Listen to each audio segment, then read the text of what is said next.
Johor Menteri? Bahru, Macam mana? Siti Wangsa, Seputih duduk seputih. Seputih, Saya nak jawab saya. Ya. dan Saya batu tunggu di yang sini telah kerana jawapan Boleh dia. jumpa menteri lepas ni. Ya. Sila menteri. menyuarakan pandangan dan persoalan dalam perbahasan perkara-perkara yang terletak di bawah bidang kuasa Kementerian Wilayah Persekutuan sepanjang perbahasan Titah Diraja tahun 2014 di mesyuarat pertama penggal kedua Parlimen ke-13 Dewan Rakyat 2014 kali ini. Keprihatian, ketelitian dan kepekaan ahli-ahli yang berhormat terhadap perkara-perkara yang terlibat kesejahteraan hidup dan kebajikan para warga wilayah persekutuan khususnya dan rakyat amnya sangatlah kami hargai. Memandangkan yang berhormat Johor Bahru, yang berhormat Siti Wangsa tidak ada di, Ya, di balik. Dewan. Balik nak tanya. Okey. Sila menteri. Tidak ada di Dewan, saya akan beri mereka jawapan bertulis. Ya, boleh. Ya. Kepada soalan, Muka surat tak jumpa kata. banyaknya soalan. Balin duduk sebelah Balin. Kepada soalan yang berhormat dari Seputih, kelulusan pembangunan sepanjang Jalan Kelang Lama dan Jalan Kuchai Lama serta persekitaran Seri Petaling yang dikeluarkan oleh DBKL adalah selari dengan draft plan Bandaraya Kuala Lumpur 2020. Dari aspek zon guna tanah dan intensiti pembangunan iaitu kepadatan penduduk serta nisbah plot. Selain itu, ia juga mematuhi keperluan-keperluan teknikal perancangan yang ditetapkan. Berdasarkan draft plan Bandaraya Kuala Lumpur 2020, secara umumnya kawasan perdagangan di sekitar Jalan Kelang Lama, Bandar Baru Seri Petaling, Happy Garden dan Kuchai Entrepreneurs Park adalah seluas 388.40 ekar yang telah dizonkan guna tanah perdagangan utama, perdagangan tempatan, perdagangan dan pembangunan bercampur dengan nisbah plot di antara 0.5 hingga 6.0 mengikut zon guna tanah yang ditetapkan. Hanya kira-kira 5% daripada kawasan perdagangan di sekitar Jalan Kelang Lama, Bandar Baru Seri Petaling dan Happy Garden seluas kira-kira 19.57 ekar telah dizonkan dengan nisbah plot melebihi 4.0. Walau bagaimanapun, nisbah plot ini adalah selaras dengan kelulusan plan susun atur yang telah diluluskan sebelum draft plan Bandaraya Kuala Lumpur 2020 disediakan. Bagi pembangunan di pusat bandar, khususnya pembangunan udara di atas bekas tapak penjara Pudu serta pembangunan oleh syarikat Berjaya Times Square Sendirian Berhad masih dalam fasa pertimbangan oleh DBKL. Pertimbangan DBKL akan mengambil kira kriteria perancangan seperti draft plan Bandaraya Kuala Lumpur serta keperluan teknikal seperti kawalan kawasan PLIN, keperluan kawasan hijau, anjakan bangunan, penyediaan kemudahan penduduk yang cukupi, aspek sirkulasi jalan serta aspek reka bentuk bandar di samping peningkatan infrastruktur seperti pelebaran jalan sedia ada, pembinaan jalan baru, pembinaan persimpangan bertingkat serta peningkatan infrastruktur lain. Cadangan-cadangan yang untuk mengurangkan kesesakan lalu lintas di kawasan Happy Garden dan Kuchai Entrepreneurs Park akan dilaksanakan secara berperingkat-peringkat berdasarkan keutamaan setiap cabang. Perbincangan akan diadakan dengan Lembaga Lebuh Malaysia (LLM) sekiranya cadangan-cadangan akan melibatkan lebuh raya di bawah kawalan pihak berkenaan. Merujuk kepada cadangan membina terowong bawah tanah di kawasan Kuchai Lama dengan lebuh raya bas raya bagi atasi kesesakan, perbincangan akan diadakan dengan LLM untuk mendapatkan pandangan dan ulasannya. Pihak DBKL akan mengukuhkan permohonan peruntukan untuk melaksanakan projek tersebut selepas memperolehi kelulusan dari Lembaga Lebuh Raya Malaysia LLM untuk membina laluan masuk dan keluar dari lebuh raya bas raya. Seterusnya, Seputih Ya. jawatan kajian Bagi lalu anda. Bagilah. Sudah tak ada orang semua ni tak kena mengena benda. Ya, sila.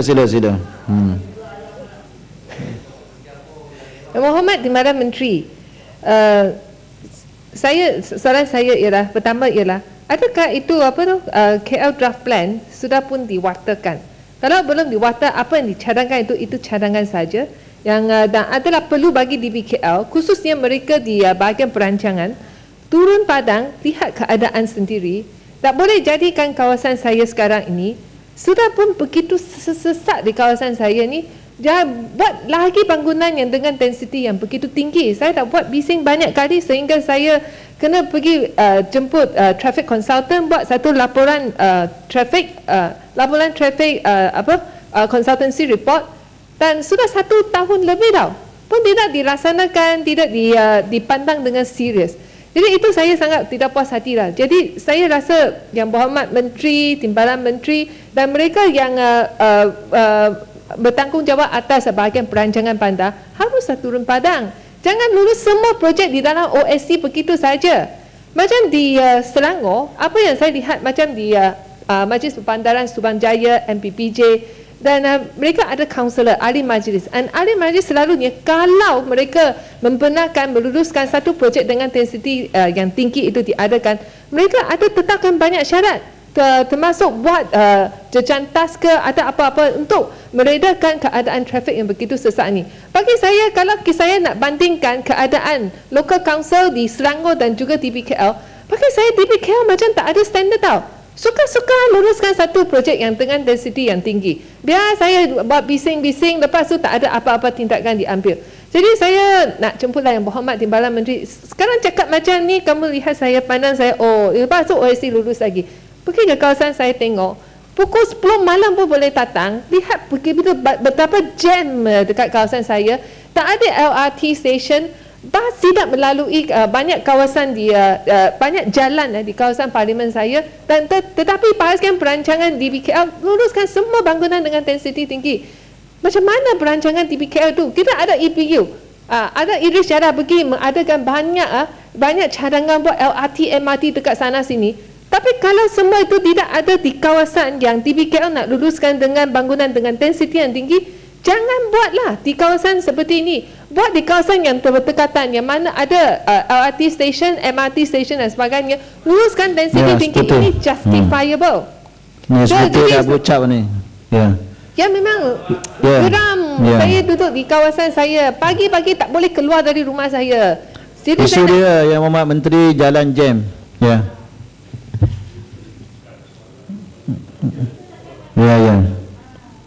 Ini kenyataan politik, ucapan.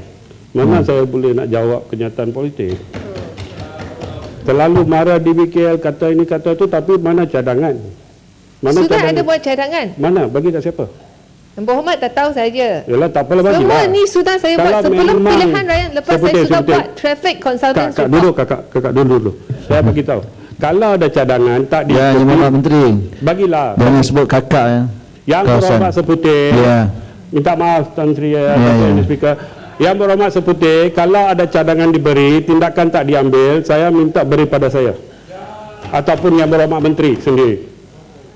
Okey. Seterusnya, soalan daripada Yang Berhormat Seputih juga berkenaan dengan kajian semula tempat letak kereta. Kalau banyak Seputih sembang luar lah. Bagi isu yang dibangkitkan oleh Yang Berhormat, ahli Yang Berhormat dari Seputih, dasar baru DBKL untuk mengurangkan tempat letak kereta adalah selaras dengan dasar DBKL untuk menggalakkan penggunaan pengangkutan awam. Walaupun tahap pengangkutan awam masih belum memuaskan, kerajaan sedang mengambil tindakan untuk meningkatkan pengangkutan awam, misalnya pembinaan laluan MRT yang sedang dilaksanakan. Usaha untuk mengawal penggunaan kenderaan persendirian terpaksa dimula terlebih dahulu.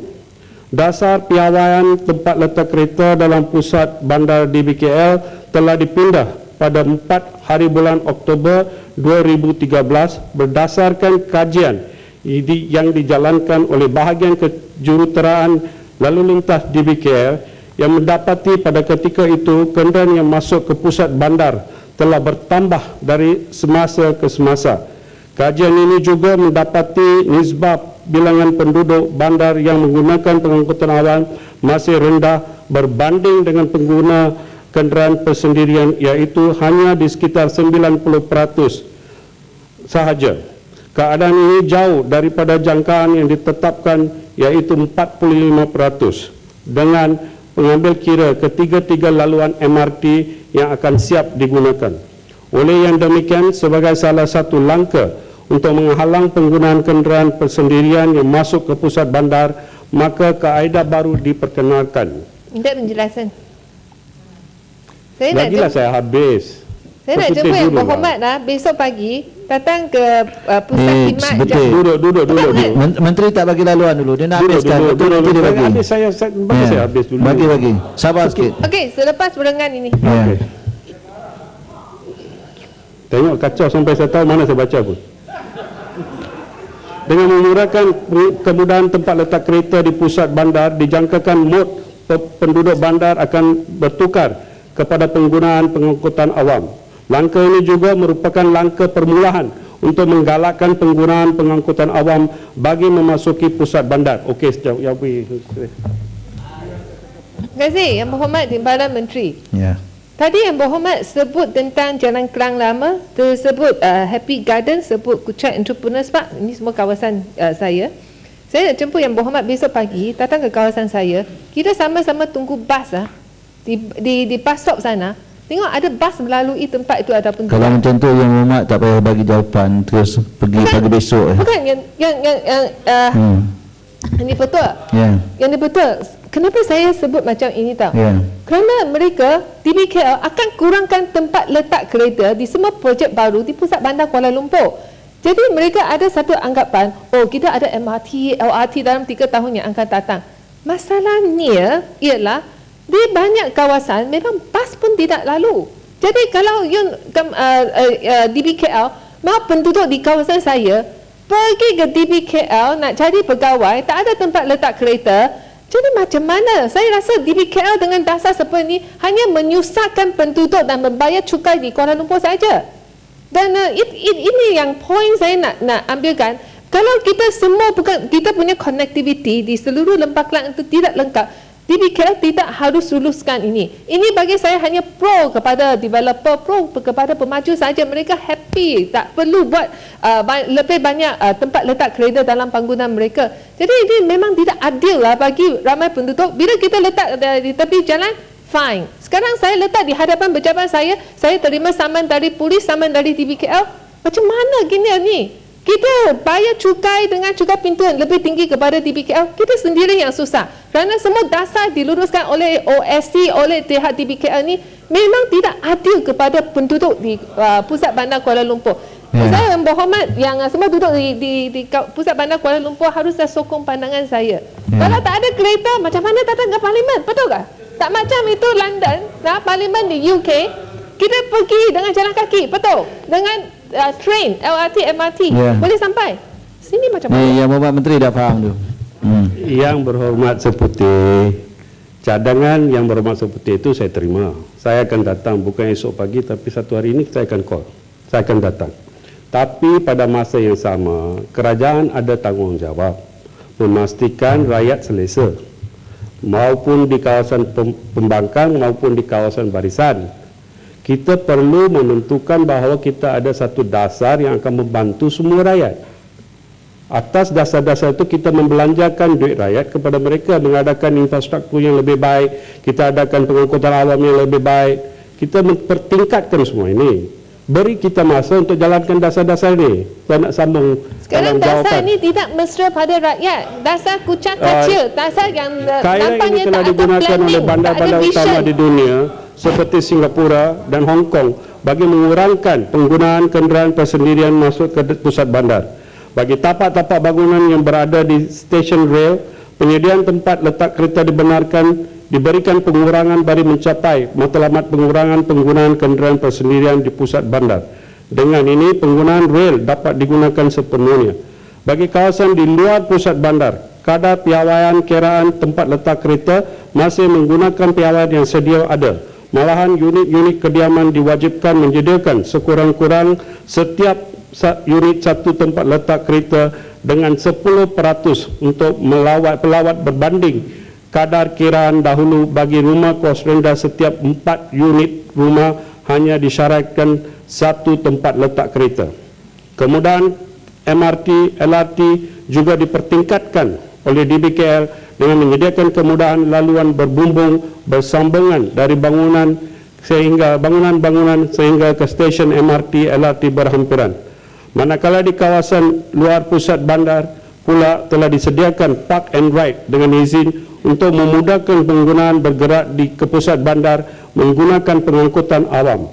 Sehingga kini telah terdapat 2 buah bangunan park and ride dengan izin, iaitu di stesen LRT Bandar Tasik Selatan dan stesen LRT Sungai Besi yang telah digunakan pakai.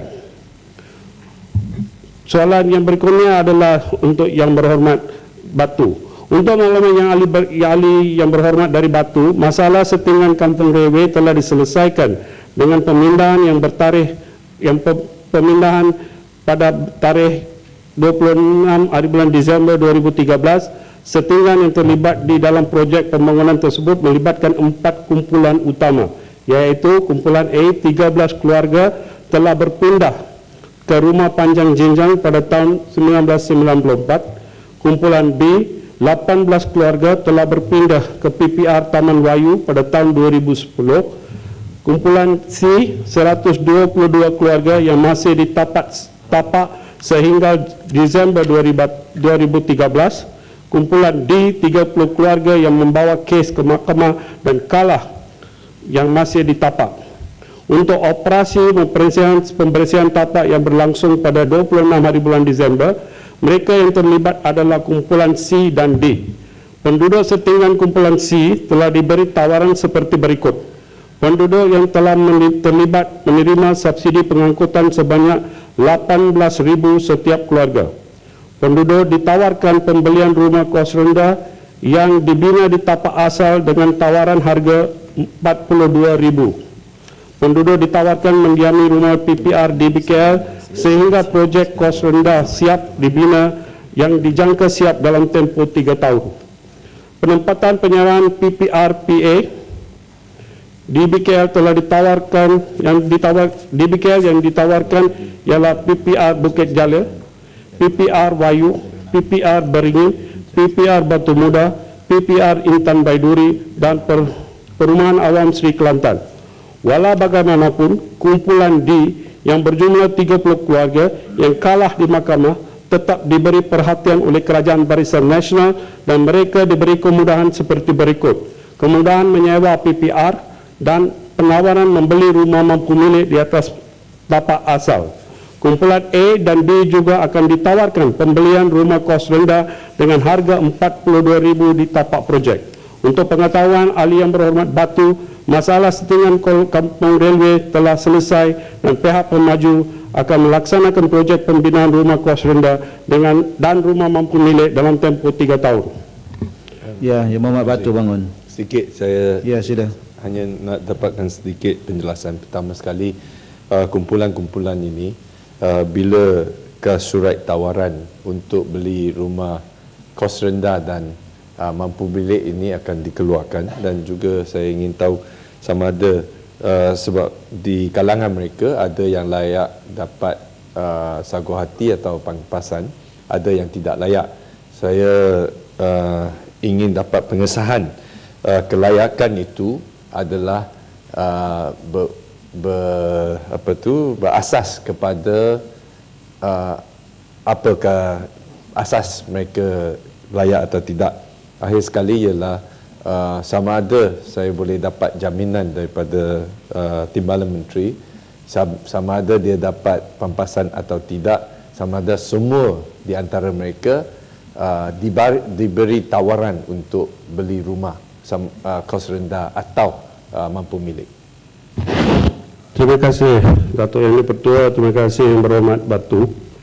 Pada soalan Yang Berhormat Batu ni, bagi semua yang belum terima surat-surat tawaran, mereka akan diberi surat tawaran setelah proses bagi DBKL menyelesaikan sebuah proses-proses pengundangan dengan pemaju diselesaikan. Kerana kita terpaksa membuat penambahan unit kos rendah dan juga penambahan unit mampu milik untuk memenuhi kehendak-kehendak ini. Bagi pula setelah selesai saja proses pengundangan ini, kita akan keluarkan surat tawaran tersebut. Bagi kata kriteria yang kita gunakan untuk membuat tawaran-tawaran ini adalah kriteria perbincangan. Kita telah mengadakan perbincangan dengan setingkat yang juga diwakili oleh Yang Berhormat Batu sendiri, dan saya secara seterus bagi pihak kementerian dan juga pihak pemaju. Dalam kes ini pihak pemaju telah bersetuju untuk memberi tawaran subsidi pengangkutan kepada keluarga-keluarga yang tidak membawa mereka ke mahkamah dan lebih yakin menyelesaikan masalah mereka dengan perbincangan. Tetapi pada yang telah pergi ke mahkamah, yang telah meneruskan rayuan mereka sehingga ke mahkamah rayuan, dan kala di kalangan mahkamah rayuan, maka mereka tidak mau memberi subsidi pengangkutan. Tetapi sebagai sebuah kerajaan, kita tetap akan membantu rakyat walaupun mereka di kawasan pembangkang. Itu pendirian Kerajaan Barisan Nasional. Seterusnya, berkenaan dengan soalan iaitu bila kita boleh dapat kejaminan. Kita akan beri jaminan ini melalui tawaran-tawaran yang dikeluarkan oleh kerajaan. Tawaran-tawaran ini memegang kepada janji kerajaan kepada rakyat. Dan saya ingin menutup Datuk Yang di-Pertua, bagi pihak Kementerian Wilayah Persekutuan, saya mengucapkan jutaan terima kasih kepada semua ahli-ahli yang berhormat berkaitan yang telah mengambil bahagian. Boleh tak? Ya, Wan Semaju. Timbalan Menteri, saya ada buat komen tentang cukai taksiran di BKL, tetapi langsung tidak jawab. Kalau tak ada jawapan bertulis. Saya mohon maaf kerana saya tak ada jawapannya. Tetapi saya janji kepada Yang Berhormat Bangsa Maju, saya akan beri jawapan bertulis. Saya harap Yang Berhormat Bangsa Maju setuju. Ya, terima kasih. Yang Berhormat Timbalan Menteri boleh minta izin untuk tanya sedikit. Apa perkembangan dengan kuil di Jalan P. Ramlee? Adakah kuil itu akan dibina semula dan bila? Untuk maklumat Yang Berhormat Subang, ini perkara baru. Perkara baru, ya. Dia menimbulkan perkara baru. Tapi saya jawab sajalah. Tapi tak ada isu Datuk Yang Benar-benar saya akan jawab. Kuil itu telah pun mengemukakan plan, dan plan ini dia sekarang dikaji supaya kita dapat selesaikan masalah ini. Mereka telah pun bersetuju dengan kementerian untuk selesaikan masalah ini. Maka setelah kita dapat kaji plan mereka dan kita memperbetulkan apa yang kurang atau yang lebih, dan kita akan terus memulakan kerja-kerja ini. Ya, terima kasih. Sekian, terima kasih. Saya jemput Kementerian Belia dan Sukan.